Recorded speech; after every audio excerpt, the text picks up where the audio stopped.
Rajasthan university प्रदर्शन का अखाड़ा बना हुआ है, जहां एक तरफ छात्र संघ चुनाव नहीं होने के कारण छात्र प्रतिनिधियों ने भूख हड़ताल की हुई है, वहीं दूसरी तरफ राजस्थान यूनिवर्सिटी के टीचिंग और नॉन टीचिंग स्टाफ ने ओपीएस को लेकर धरना प्रदर्शन किया हुआ है।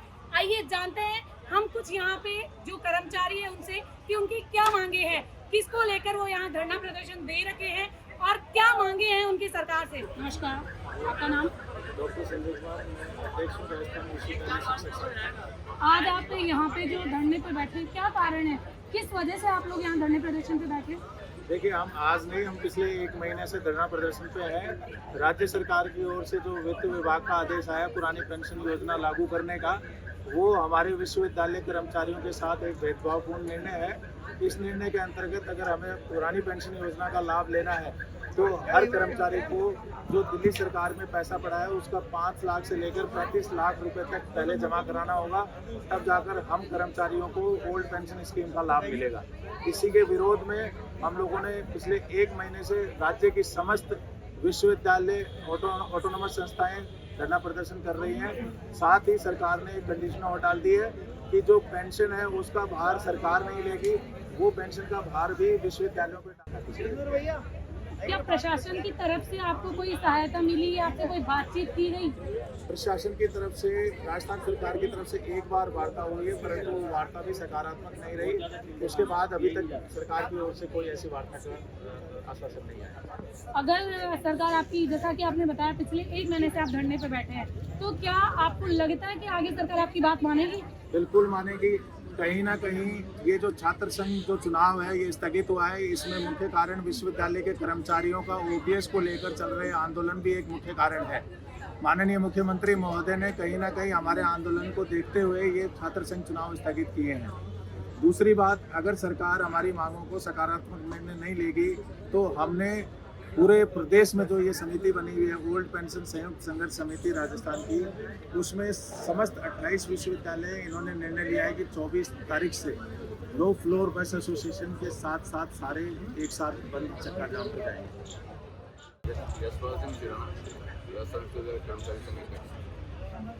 जो ये आंदोलन चल रहा है वो 1 महीने चल रहा है। ओपीएस का जो विषय है उसके ऊपर चल रहा है और यही नहीं चल रहा है। प्रदेश के समस्त 28 विश्वविद्यालयों में काम पूरी तरह से बंद पड़ा है, न शिक्षाएं लग रही है और न कर्मचारियों द्वारा काम किया जा रहा है।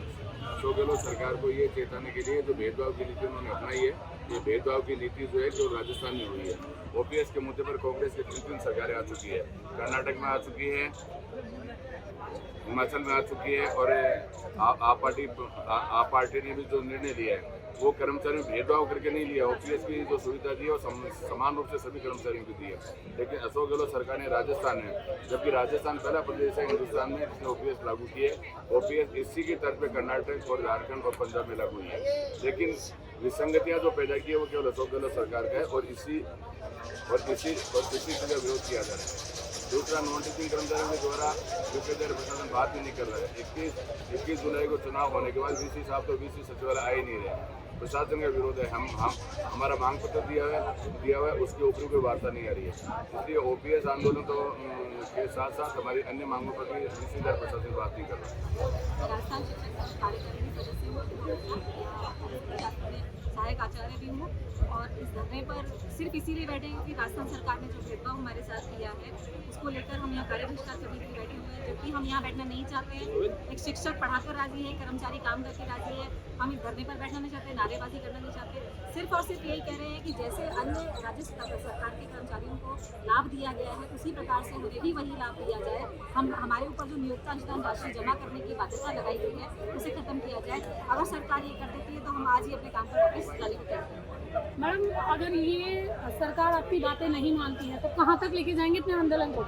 ये जो संयुक्त मोर्चा चल रहा है, 28 से ज़्यादा विश्वविद्यालय जो इसमें लगे हुए हैं, जो इनका संयुक्त फैसला होगा, जो भी हमारा जो ये प्रकृति मंडल जो भी इस चीज़ का फैसला करेगा कि कार्य बहिष्कार करना है या जो भी रणनीति तय की जाएगी हम उसको वैसे ही उसको फॉलो करेंगे। करीब कितने लोग या कितने कर्मचारी आपके साथ बैठे हैं? अभी इस वक्त तो यहाँ पर जो कर्मचारी हैं, शिक्षक भी हैं, कर्मचारी भी हैं, करीब 200 से 250 लोग हैं। एक रैली हमने की थी, उसमें 700 से 800 लोग हम लोग यहाँ पर एकत्रित हुए थे और ये लगभग महीने भर से आप समझ लीजिए धरना चल रहा है। तो आज की जो संख्या उसको देखकर भी कह सकते हैं कि सभी जो है वो इसी मांग को लेकर अपने यहाँ पर अटूट उस विश्वास के साथ बैठे हुए हैं कि सरकार जो है वो हमारी बात को सुनेगी और हमारे जो ये जो अंशदान राशि जो घटाने की जो बाध्यता है उसको खत्म करके अन्य राज्य सरकारी कर्मचारियों की तरह भी हमें पूर्ण OPS देने को दे देगी। क्योंकि हम सभी बाकी और लोगों की तरह हम भी अपने काम पर जाना चाह रहे हैं, जाने पर बैठने का हमारा कोई नहीं है, मंशा नहीं है, ना हमें नारेबाजी करने की मंशा है। तो आप हमारी बात सुन लीजिए और हमें भी बाकी लोगों की तरह बिना भेदभाव किए हुए हमारा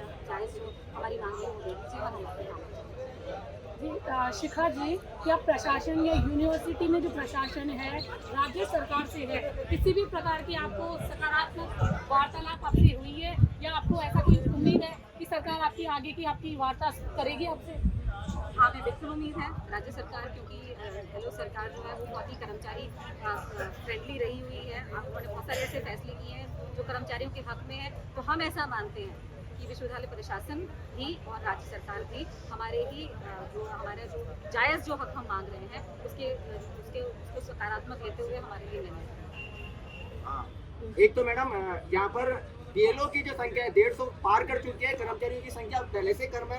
राजस्थान विश्वविद्यालय में काम वैसे ही प्रभावित रहता है, कर्मचारी 2-2, 3-3 जो उनके प्रभार है वो संभाल रहा है। BLO के रूप में वहाँ पे अपने क्षेत्रों में कार्य करना पड़ रहा है। यहाँ पे छात्र यहाँ पे परेशानी लेकर के आ रहे हैं, छात्रों के कार्य पूर्ण नहीं हो पा रहे हैं। OPS में विसंगतियां लागू कर दी है। कब से हम कह रहे हैं कि OPS की जो सुविधा है हमें पूर्ण रूप से दीजिए। आंशिक रूप से जो दोहरापन जो किया गया हमारे साथ में, दोहरापन जो किया निभाया जा रहा है, ये इसका समाधान स्थायी रूप से होना चाहिए। और आवाज इसलिए भी हमारी सुनी जाएगी मैडम, क्योंकि ये जो कर्मचारी समुदाय है, ये कर्मचारी समुदाय सरकार बनाने में अपनी विशेष भूमिका निभाता है और ये चुनाव आने वाले हैं और ये आवाज सुनी जाएगी और आवाज दो, आवाज दो, आवाज दो। कर्मचारी शिक्षक एकता, कर्मचारी शिक्षक एकता। यादव और राजस्थान विश्वविद्यालय का मैं मास्टर्स का छात्र हूँ। देखिए, हम जब अपने डिपार्टमेंट में एडम ब्लॉक में या किसी संगठक कॉलेज में काम के लिए जाते हैं तो हमें वहाँ सूचना मिलती है कि यहाँ भी कर्मचारी नहीं है। क्यों? क्योंकि हमारे कर्मचारियों को तो वहाँ चुनाव ड्यूटी में लगा दिया गया, उन्हें BLO बना दिया गया। तो हम तो ये मांग करते हैं कि कर्मचारी यूनिवर्सिटी के लिए उनकी यहाँ ड्यूटी है, उन्हें यहाँ काम करने दिया जाए अपने निष्पक्ष छात्रों के लिए। उन्हें क्यों वहाँ BLO बना के हमारे छात्रों का भी नुकसान कर रहे हैं, विश्वविद्यालय का भी नुकसान सरकार कर रही है। BLO के लिए तो आपके खुद 3rd ग्रेड के टीचर्स हैं सरकार के, उन्हें भी BLO बना रहे हैं। दूसरी बात, जो हमारे कर्मचारियों की टीचर्स की जो मांग है कि OPS लागू किया जाए, तो सरकार इस मांग को जल्दी मान ले। नहीं, ये कर्मचारी और ये टीचर्स अगर सरकार के खिलाफ है, अगर पूर्ण रूप से खड़े हो गए तो आने वाले विधानसभा चुनाव में माननीय गहलोत साहब आपको बहुत भारी भरकम नुकसान हो सकता है। और शिक्षक और कर्मचारी और छात्र तीनों मिलकर आपकी सरकार को उखाड़ फेंकने वाले संकेत के लिए तो आपके लिए बहुत दुर्भाग्य सकता है। तो जल्द इनकी मांगों को माने और अपना संवेदनशील चेहरा दिखाएं। क्या छात्र यहाँ पे किसी भी तरह की क्लासेस नहीं लग रही है? बिल्कुल, अभी पूरा काम ठप है यूनिवर्सिटी के अंदर। यूनिवर्सिटी अभी भगवान ना कोई क्लास लग रही, ना कर्मचारी अपनी जगह पे और ना छात्र। सब तीनों जो वर्ग यूनिवर्सिटी का जो ये जो बैकबोन यूनिवर्सिटी की, ये सभी हड़ताल पे हैं। और ये इसकी वजह क्या है? केवल सरकार इसकी वजह। तो सरकार को अपनी इनकी मांगे माने और OPS भी लागू करें और जो कर्मचारियों को जो BLO के रूप में वहाँ नियुक्त करते हैं ये भी बंद करें और छात्रों का जो मांग है छात्र संघ चुनाव इसी भी लागू किया जाए। जी, आप बता सकते हैं जो ये छात्र संघ चुनाव कैंसिल हुए हैं और यहाँ OPS की मांगों को लेकर भी कर्मचारी बैठे हैं, तो छात्रों जो यहाँ यूनिवर्सिटी में जो पढ़ाई कर रहे हैं छात्र छात्राएं, उन पे क्या प्रभाव पड़ रहा है? देखिए, पूरा ही प्रभाव पड़ रहा है। जिस प्रकार से राजस्थान विश्वविद्यालय में शिक्षक, कर्मचारी और छात्र तीनों सड़कों पर आ चुके हैं, ये सरकार को ये सुननी पड़ेगी बात। इनकी जो OPS की जो मांग है, नियोक्ता अंशदान राशि है, उसको जमा कराने की शर्त को हटाया जाए, ये बहुत ज़रूरी है। पिछले कुछ समय पहले की बात है, यहाँ के कर्मचारियों को BLO लगा दिया गया एक रजिस्ट्रार के द्वारा। वो रजिस्ट्रार यहाँ है नहीं, उस रजिस्ट्रार ने दादागिरी करके यहाँ के कर्मचारियों को BLO लगा दिया गया। देखिए, यहाँ का कर्मचारी वैसे यहाँ कम है, यहाँ पर जो वर्क है वो बहुत ज़्यादा इफेक्ट होता है। हमारे टीचर्स यहाँ पर है, अभी URED PG के एडमिशन चल रहे हैं, उनकी वेटेज लिस्ट नहीं आई। बच्चों को हर दिन भुगतना पड़ रहा है। अभी तक हमारे यहाँ एडमिशन नहीं हुए। यहाँ जो बच्चे हमारे दिन भर पूछते हैं कि एडमिशन कब होंगे, छात्र पूछ रहे हैं छात्र संघ चुनाव कब होंगे। क्या ये सरकार इस राजस्थान विश्वविद्यालय की तरफ ध्यान नहीं दे रही? प्रदेश की सबसे पुरानी और सबसे बड़ी विश्वविद्यालय है, आप इस विश्वविद्यालय को भंडाधार करना चाहते हैं। नया रजिस्ट्रार है, ये कुलपति आज इतने दिनों से घर बैठा है, इसकी खुद के जाने के दिन आ गए। ना ये हमारी बात सुन रहा है, ना सरकार सुन रही है। छात्र जाएगा कहाँ? 5 दिन से हमारे छात्र भूख हड़ताल पर बैठे हैं। भूख हड़ताल से उनकी तबीयत खराब हो गई है। आखिर सरकार हमारे से चाहती क्या है? ना वो ओपीएस की कोई मांग को मान रही है, ना वो छात्र संघ चुनाव की मांग को मान रही है। तो फिर हम करें क्या? तो राजस्थान विश्वविद्यालय में ये कहना चाहता हूँ कि सरकार जल्द से जल्द इन तीनों मुद्दों पर एक हो। ओपीएस की मांग जो शिक्षक संघ कर रहा है उसको तुरंत किया जाए और छात्र संघ चुनाव को बहाल किया जाए।